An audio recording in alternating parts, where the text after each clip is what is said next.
Estas son las noticias de Venezuela. Comenzamos con el diario El Universal en Caracas. Su gran titular: Maduro analizó con Bachelet informes sobre derechos humanos. Al parecer tuvieron una videoconferencia. Jorge Arriaza calificó de exitoso el encuentro y aseveró que fue un diálogo constructivo y respetuoso. ¿Por qué iba a pensar que le iba a faltar el respeto a la señora Bachelet a Maduro? O al revés. El Consejo Nacional Electoral y partidos políticos preparados para iniciar la etapa de las auditorías. Alfonso dijo que el 90% de las organizaciones políticas han presentado sus opciones. Por ejemplo, la Acción Democrática de Bernabé Gutiérrez inscribió sus candidatos. Citan unas declaraciones de Asdrúbal Oliveros, el economista. Aseguró Oliveros que Venezuela enfrenta un nivel tan bajo en el ámbito económico que duda que sea posible descender mucho más. Estima que en el 2021 la economía venezolana representará una quinta parte de lo que esa economía fue en el 2012. Señaló que una cuarta parte de la economía se mueve alrededor del dólar negro, en un país donde solo una minoría posee capacidad de compra, y prevé fuertes inclinaciones al alza en el tipo de cambio. Estas son las informaciones que destaca el diario El Universal. El diario El Nacional, por su parte, da una visión distinta del país. Por ejemplo, el gran titular para hoy: el precio de servicios casi inexistentes se disparó en los últimos meses. La única certeza es la del cobro. Pulsar el interruptor y no saber si habrá luz. Abrir el grifo y no saber si saldrá agua. Buscar la red Wi-Fi y no saber si se tendrá internet. Así es la vida cotidiana de los venezolanos, que lo único que sí tienen seguro es que les cobrarán por unos servicios básicos que brillan por su ausencia, y que los montos en la factura cada vez serán más elevados, como ha ocurrido en los últimos meses durante el confinamiento. Antes de la cuarentena estaba pagando entre 600.000 y 800.000 bolívares por internet, telefonía y televisión. Ahora la factura me llegó por 1.600.000, dijo una usuaria. Al lado de esta información, Provea y el Observatorio Venezolano de la Conflictividad Social exigen al régimen cesar la represión contra las protestas. Hubo más de 190 manifestaciones pacíficas en el mes de septiembre. La profundización de la emergencia humanitaria compleja ha impactado a todos los venezolanos, pero de manera más dramática y aguda a los habitantes de los pueblos del interior del país, quienes protagonizan la mayoría de las acciones de calle y movilizaciones pacíficas para exigir el acceso a servicios básicos, según indicaron el Observatorio Venezolano de Conflictividad Social y Provea. Hablando de la represión, ciudadanos de Guárico lograron la liberación de los manifestantes detenidos. Al grito de "El pueblo unido jamás será vencido", ¡wow!, qué original. Habitantes de Santa María de Ipire se dirigieron al lugar donde estaban las personas apresadas durante las protestas del lunes. Minutos después fueron liberadas. 4 de cada 10 hogares no tienen acceso al gas. Y solo un ingrediente para las hallacas cuesta hasta 3 sueldos mínimos. Un ingrediente cuesta 3 sueldos mínimos. A ver. Habíamos leído que Maduro se había reunido, había conversado con la señora Bachelet a propósito del informe sobre las violaciones de derechos humanos. Pues bien, en contraparte tuvimos un encuentro organizado por el gobierno interino, por la Cancillería del gobierno interino. Leo esta información en su noticiero. La Comisión Presidencial para las Relaciones Exteriores de Venezuela organizó un foro sobre los resultados del informe de la Misión de Determinación de Hechos. El mismo contó con la participación de víctimas de violaciones de derechos humanos como Meudi de Albán, esposa del concejal asesinado Fernando Albán, y Waleska Pérez, la viuda del capitán Rafael Acosta Arévalo. Asimismo estuvieron presentes defensores de derechos humanos como Carlos Ayala Corao, Beatriz Borges, Katia Salazar de la Fundación para el Debido Proceso y José Miguel Vivanco de Human Rights Watch. Por el gobierno interino participaron el canciller Julio Borges, el comisionado para Naciones Unidas Miguel Pizarro, la embajadora Angelina Jaffe y el comisionado presidencial para los derechos humanos Humberto Prado. Leo lo siguiente. La conferencia arrancó con unas palabras del canciller Borges, quien aseveró que es momento de que todos los países activen mecanismos de justicia para garantizar que la impunidad no triunfe en el caso de Venezuela. Seguidamente, Meudi de Albán explicó lo sucedido con su esposo. Fue un proceso difícil de asimilar. Desde un principio dije que no era un suicidio. Fernando, un hombre de familia de convicciones católicas, se fue de aquí lleno de proyectos, se fue a cerrar su cargo de concejal y después regresar con nosotros. José Miguel Vivanco, de Human Rights Watch, dijo que Maduro no podrá defenderse diciendo que esos crímenes ocurrieron sin su consentimiento y comparó el caso con el dictador Pinochet. Cuando Pinochet estuvo detenido en Londres, sus abogados aceptaron que se habían cometido violaciones de derechos humanos, pero sostenían que Pinochet no estaba al tanto, no tenía conocimiento. Los dictadores utilizan este argumento para esconderse. Eso no lo podrá hacer Maduro, tampoco Padrino López, tampoco Néstor Reverol, tampoco Diosdado Cabello.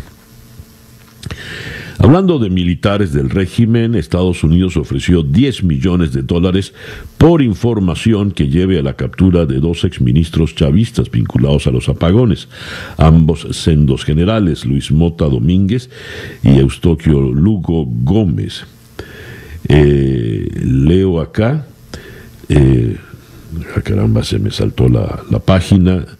Leo, según el texto de la acusación, Mota Domínguez y Lugo Gómez presuntamente otorgaron a 3 empresas con sede en Florida más de $60 millones en contratos de adquisición con Corpoelec a cambio de dinero para ellos.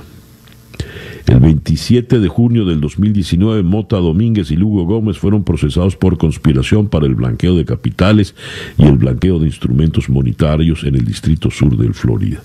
Ya sus cabezas tienen precios, son buscados. $10 millones para quien ofrezca información sobre sus capturas.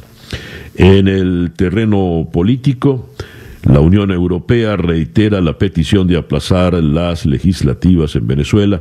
No hay condiciones democráticas ni electorales para considerar el envío de una misión electoral, dicen los europeos, y esto después de la misión que enviara, la muy cuestionada misión que enviara Josep Borrell. Y a este criterio se suma Enrique Capriles. No hay condiciones para elecciones en Venezuela. El ex gobernador de Miranda insistió en que se necesita una observación internacional que permita auditar todo el proceso. Es decir, una observación calificada. No hay condiciones por la pandemia y por otras cosas para que se desarrolle una elección. Exigimos que sea postergada de manera tal de que de ninguna manera Capriles, luego de estas declaraciones, participaría en alguna forma en el proceso electoral del 6 de diciembre. El reloj indica 7:18 de la mañana acá en Día a Día. Noticias de Latinoamérica. Tenemos acá: América Latina y el Caribe pierden 34 millones de puestos de trabajo en tiempos de coronavirus, según la OIT, la Organización Internacional del Trabajo. La OIT precisó en un reporte que la pérdida de esa fuerza laboral se registró en el primer semestre del año, según información de 9 países de América Latina y el Caribe, que representan el 80% del empleo total en la región. La OIT dijo que la fuerte caída de los indicadores del empleo es producto de una histórica crisis económica que sufre la región, que registraría en este año una caída del Producto Interno Bruto del 9,4% según el Fondo Monetario Internacional. Sin embargo, leído lo anterior, El Tiempo de Bogotá informa, en 4 meses se recuperaron más de 3 millones de empleos. En agosto el empleo en Colombia mostró signos claros de recuperación. La tasa nacional de desempleo de 16,8% no solo resultó ser la más baja desde el primer mes de confinamiento, sino que de abril a agosto se recuperaron 3.150.000 puestos de trabajo.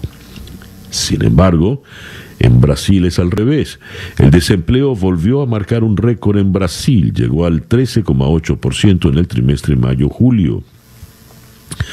La tasa de desempleo en Brasil muestra un aumento de 2 puntos porcentuales en comparación con el mismo periodo del año pasado, con un fuerte incremento desde febrero de este año, cuando se situaba en 11,6% antes del inicio de la pandemia del coronavirus. El impacto del COVID no solo disparó el desempleo, medido en cantidad de personas que buscan trabajo.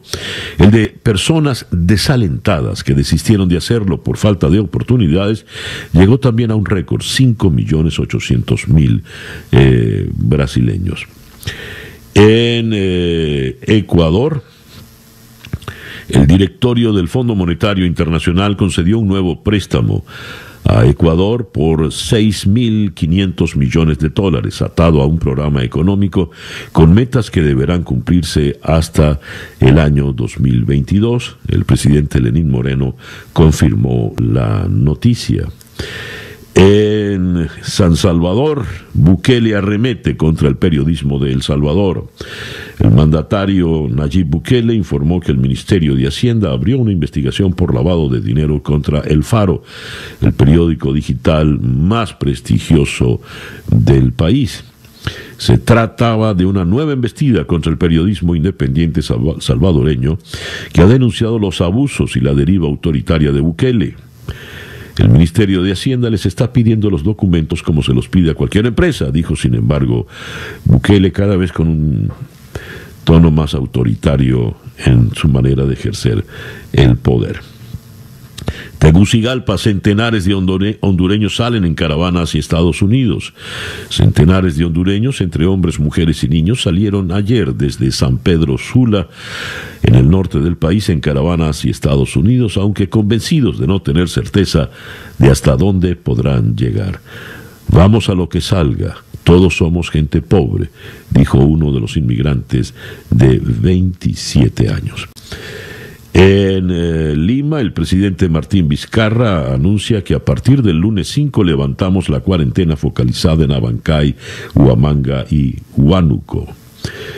Y La Habana suaviza las restricciones por el rebrote del COVID-19. Cierro las informaciones de América Latina con la nota folclórica que nos regala López Obrador. El presidente de México, Andrés Manuel López Obrador, ha revivido en el día de ayer, miércoles, a preguntas de los periodistas, la carta que le envió el pasado año al rey de España, exigiéndole que se disculpara por los abusos de la conquista, que fue rechazada por el gobierno. El mandatario mexicano confía en que ambas instituciones cambien de actitud y se ofrezca una disculpa con motivo de los 200 años de la independencia de México el próximo año. Y es notorio en toda la prensa de la América Latina la ausencia de Quino. El Clarín en Buenos Aires, donde el gran titular dice: la pobreza llegó al 40,9% y ya alcanza a 18 millones y medio de argentinos. En grande está Mafalda dibujada. Adiós Quino. A los 88 años murió el creador de Mafalda y un gigante de la cultura. La Nación, en Buenos Aires, se disparó la pobreza y afecta a 18 millones y medio de personas. Pero aquí está Quino sentado en un banco donde está una muñequita Mafalda. Adiós al genial papá de Mafalda. Quino se ha ido. Mafalda y el cómic huérfanos, dice el diario Milenio. Pero tenemos que El adiós Aquino está en prácticamente toda la prensa del mundo. Por ejemplo, El País de Madrid en grande. Muere Quino, el dibujante en español más internacional. Joaquín Salvador Lavado, Quino, el humorista gráfico más internacional y más traducido del idioma español, murió ayer en Mendoza, Argentina, a los 88 años. Él era oriundo de Mendoza. Su nombre estará siempre ligado al más famoso de sus personajes, Mafalda, la niña sabia y respondona. Fue protagonista de 1928 tiras entre 1964 y 1973, cuando su autor inició una etapa más ambiciosa aún de dibujo detallista que denunciaba la opresión de los poderosos. Para muchos, la etapa posterior a Mafalda fue incluso más rica, más generosa. Sí, muy bien, fue magnífica. Pero antes Mafalda también, todos la recordamos. Creo que para todos, la muerte de Quino supone un toque de luto para todos nosotros. Todos alguna vez, pues, estuvimos siempre arropados por esa maravilla que era Mafalda y su pandilla de amigos. 7:25 de la mañana. Escuchas Día a Día con César Miguel Rondón. Nuestra agenda para el día de hoy, jueves 1 de octubre. Vamos a comenzar en Caracas, analizando con Francisco Alfaro, politólogo, la situación política venezolana. Capriles y Stalin González se retiran de las elecciones del próximo 6 de diciembre y la Unión Europea también. ¿En qué condiciones queda entonces ese proceso? ¿Se dará igual? Luego vamos a ir hasta Massachusetts para conversar con el exsecretario de Estado de los Estados Unidos, John Kerry. Con el senador Kerry hablaremos pues del debate, el polémico debate, y por supuesto le preguntaremos por la situación venezolana, en la eventualidad de ganar la presidencia Joe Biden. ¿Qué puede ocurrir con Venezuela? Vamos a ir después a Irapuato, en el estado de Guanajuato, México, para conversar con Juan Miguel Alcántara, quien fuera secretario del Sistema Nacional de Seguridad Pública de México, también fue Procurador General de Justicia de Guanajuato. Hoy se cumple el plazo para que la Corte Suprema de Justicia de México resuelva si es o no constitucional llevar a cabo la consulta ciudadana para preguntar si se quiere llevar a juicio a los expresidentes mexicanos, que es el empeño de López Obrador. Después vamos a la ciudad de Bogotá para conversar con el diputado de la Asamblea Nacional Venezolana en el exilio, José Manuel Olivares, comisionado presidencial en emergencia para la salud. La OPS, la Organización Panamericana de la Salud, le suspendió el derecho a voto a Venezuela porque no ha pagado deudas. Y con el doctor José Manuel Olivares, quien es además médico oncólogo, pues evaluaremos la situación de el COVID en Venezuela. Y vamos a cerrar en San Salvador con el periodista Sergio Arauz, precisamente del diario El Faro, luego de la arremetida contra este medio por el gobierno de Nayib Bukele. La Fundación Gabo, periodistas y artistas iberoamericanos, Rubén Blades, Diego Luna, todos unidos en torno al periódico digital El Faro ante la arremetida de Nayib Bukele. Esa es nuestra agenda para el día de hoy, jueves 1 de octubre. Y ya son las 7:28 de la mañana. El editorial con César Miguel Rondón. Ayer veíamos que había ofertas de leña para poder cocinar en los hogares venezolanos. Y leo hoy en el Nacional, 4 de cada 10 hogares no tienen acceso al gas.